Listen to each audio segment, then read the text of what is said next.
திரு ஸ்ரீகாந்த் கருணேஷ் 2 விஷயம். ஒன்று, அவர் என்ன கேட்குறாரு, நேரடி வரியை மட்டும் தான் பேசியிருக்காங்க நிர்மலா சீதாராமன், மறைமுக வரி பேசல. இதில் வந்து பெட்ரோல் டீசலுக்கான வரி ஜிஎஸ்டிக்குள்ளேயும் இல்லை, ஜிஎஸ்டியை தாண்டி இன்னும் பெரிய அளவுக்கான வரி இருக்குது, அதை பற்றி கூட பேசலை. அது ஒன்று. 2, நீங்கள் வந்து தமிழ்நாட்டில் இருக்கிறவங்க ஹிந்தி பேசுகிறவங்களுடைய வரியும் சேர்ந்து இருக்குது அப்படின்னா என்னத்தை அவங்க சொல்ல விரும்புகிறாங்க? ஒரு மொழி பிரிவினைவாத விஷயங்களை வந்து பாரதிய ஜனதா கட்சி கையில் எடுக்குதா? நிதியமைச்சர் அப்படி பேசியிருக்கிறாங்களா அப்படின்ற ஒரு கேள்வி. அதாவது ஒரு நல்ல தலைப்பில் நம்ம வந்து சமுதாயத்துக்கு தேவையான தலைப்பில் விவாதம் நடத்துகிறோம். அதில் வந்து சில விளக்கங்கள் கொடுக்குற ஒரு நல்ல வாய்ப்பு. சகோதரர் சூர்யா நிறைய கேள்விகள் கேட்டார், நியாயமான கேள்விகள். அதுக்கான விளக்கங்கள் வந்து ரொம்ப தெளிவாக மேடம் சொல்லியிருந்தாங்க. அவங்க புரிதலில் சில தவறுகள் இருக்குன்னு நான் உறுதியாக நம்புகிறேன். முதல் விஷயம் வந்து அவர் என்ன சொன்னார், காம்பனண்ட் வந்து அவங்க வந்து டைரக்ட் டாக்ஸஸ் மட்டும்தான் எடுத்திருக்காங்க, இன்டைரக்ட் டாக்ஸஸ் எல்லாம் விட்டுட்டாங்கன்னு அவங்க அப்படி விடலை. அவங்க தெளிவாக சொல்லியிருக்காங்க, செஸ்ஸில் எவ்வளோ ஸ்கூலுக்கெல்லாம் செலவு பண்ணுறோன்னு சொல்லியிருக்காங்க, ஜிஎஸ்டி பகிர்வு எப்படின்னு சொல்லியிருக்காங்க. ஒட்டுமொத்த டேக்ஸுக்கு தான் அவங்க வந்து பேசினது தெளிவாக பேசியிருக்காங்க, பிரித்து பேசியிருக்காங்க. டைரக்ட் டாக்ஸஸை பொறுத்த வரைக்கும் அதில் அவர் சொல்கிறார் இல்லையா, 50%, 6.23 லட்சம் அது வந்து நாங்கள் கலெக்ட் பண்ணியிருக்கோம். ஆனால் கொடுத்தது 6.96 லட்சம்னு தான் சொன்னாங்களே தவிர, அதில் ஒரு பிரிவு சொன்னார் தெரியுமா, 3 பிரிவு தான் இருக்குது, அதோட டோட்டல் வந்து வருது, அதில் ஒரு இது ஒன்று அவங்க அந்த பிரித்து அவங்க சொல்லலை.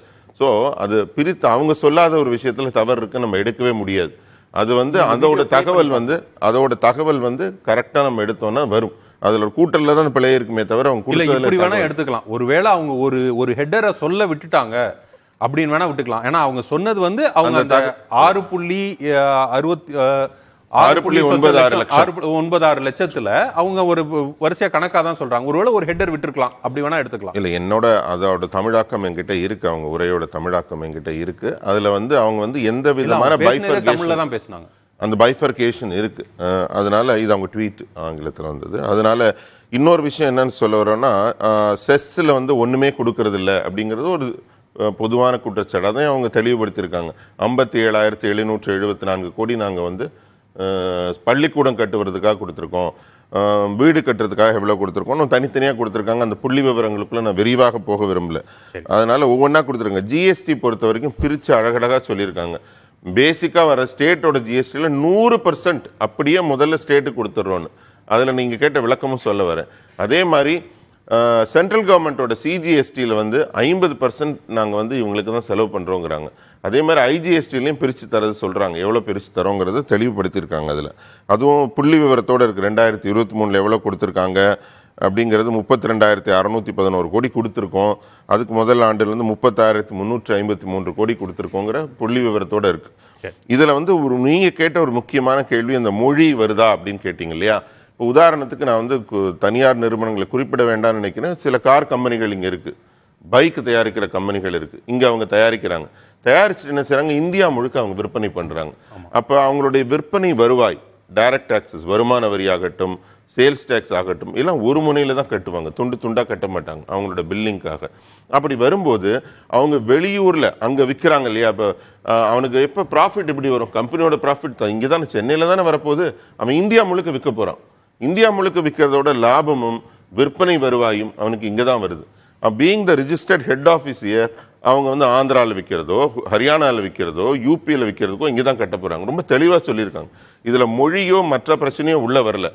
அவங்க தெளிவாக ஒரு வணிக ரீதியான ஒரு சிக்கலை வந்து வெளிப்படுத்தியிருக்காங்க. அவர் வந்து ரொம்ப தெளிவாக அவங்க சொன்னதுல இருக்கிறது என்னன்னா, இந்தியா பத்தி பேசல, நிர்மலா சீதாராமன் ஜிஎஸ்டி பத்தி பேசல, டைரக்ட் டாக்ஸ் தான் அவங்க சொல்றாங்க. வருமான வரி ரெண்டையும் சேர்த்து சொல்றாங்க. வருமான வரியில ஹிந்தி பேசுறவங்களும் இங்க தமிழ்நாடு ரீஜன்ல கட்டின வரி தான் இந்த அமௌண்ட்னு அவங்க சொல்றாங்க. அது புரிதல், அதுதான் சொல்றேன். நீங்க அத தான் பேசுறீங்க. அவங்க ப்ளே பண்ணலாம் sir. Nirmala Sitharaman video play பண்ணீங்கன்னா அவங்க சொன்னது தெளிவா தெரியும். இல்ல அவங்க சொன்னது என்னன்னா, இங்க இருந்து இப்ப நான் சொன்னேனே, ஒரு கார் கம்பெனி விற்கிறாங்க, ஒரு பைக் கம்பெனி விற்கிறாங்க, அவங்க இந்தியா முழுக்க விற்கிறாங்க. அவங்க வருமானம் எங்க வரப்போகுது, சென்னைக்கு தானே வருமானம் வரப்போகுது, இங்க இருக்க சர்க்கிள்ல தானே கட்ட போறாங்க. கேள்வி தான் நான் சூர்யா கிருஷ்ணமூர்த்திட்ட கேட்டேன். அது புரிதல்ல வித்தியாசம் இல்ல, நிர்மலா சீதாராமன் அவர்களை இப்படி ஏன் பிரிச்சு பேசணும்னு கேக்குறேன். இப்போ தமிழ்நாட்டை சேர்ந்தவங்க தமிழர்கள் வந்து டெல்லியில வரி கட்ட மாட்டாங்களா?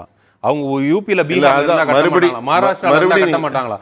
இங்க இருக்க ஹிந்திக்காரங்களும் அப்படின்னு நீங்க சொல்லும் பொழுது ஏதோ ஒரு செய்தி சொல்ல விரும்புறீங்க, இன்டைரக்டா ஏதோ சொல்ல விரும்புறீங்க, இல்ல ஏதோ பிரிக்க விரும்புறீங்க அப்படின்றது தானே பொருள். இல்ல, அவங்க சொன்னதோட பொருள் இதுதான். இந்தியா முழுக்க ஹிந்தி பேசும் மாநிலங்களில் விற்கும் வருவாய்க்குள்ள வர்ற வருமான வரி எல்லாமே இங்க இருக்கிற கம்பெனிக்கு தலைப்புல தான் வரப்போகுது. ஹிந்திக்காரன் கட்டுற காசுக்கும் சேர்த்து இங்க தான் வருமான வரி கட்டுறாங்க. தமிழ்நாடோட வருமானம் கிடையாது. இந்தியா முழுக்க விற்கிறான், அதுலதான் லாபம் வருது. கார் இந்தியா முழுக்க விற்கிது, ஹுண்டாய் காரோ ராயல் என்ஃபீல்டோ இந்தியா முழுக்க விற்கிது. அதோட வருமானம் எல்லாமே அந்த கம்பெனி சென்னையில ரெஜிஸ்டர் இருக்கு, இங்கதான் வருமான வரி கட்டுறாங்க. சோ ஹிந்தி பேசுறவன் காசுக்கும் இங்கதான் வருமான வரி கட்டுறப்ப அது தமிழகத்தின் வருவாய் இல்லைங்கிறத அவங்க சொன்ன கருத்து. உள்ள பீகார், மகாராஷ்டிரா, உத்தரப்பிரதேஷ் எல்லா இடத்துலயும் தமிழர்கள் கம்பெனி நடத்துறாங்க இல்லையா? அங்க போய் இத சொல்லுங்கங்கறேன். பீகார்ல போய் தமிழர்களுடைய வரி தான் நீங்க கட்டுறீங்க, உத்தரப்பிரதேசல போய் தமிழர்களுடைய வரியை தான் நீங்க கட்டுறீங்க. அவங்க ஆபீஸ் எங்க இருக்குங்கிறது முக்கியம். தமிழர்கள் எங்க வேணா வணிகம் செய்யலாம். அவங்க வணிகம் செய்யறது அவங்க அந்த மகாராஷ்டிரால வணிகம் செஞ்சாங்கன்னா அங்கதான் கட்ட போறாங்க. அவங்க எங்க வணிகம் செய்யறாங்கிறதா முக்கியம், எங்க அலுவலகம் வச்சிருக்காங்கிறதா முக்கியம் அந்த இடத்துல.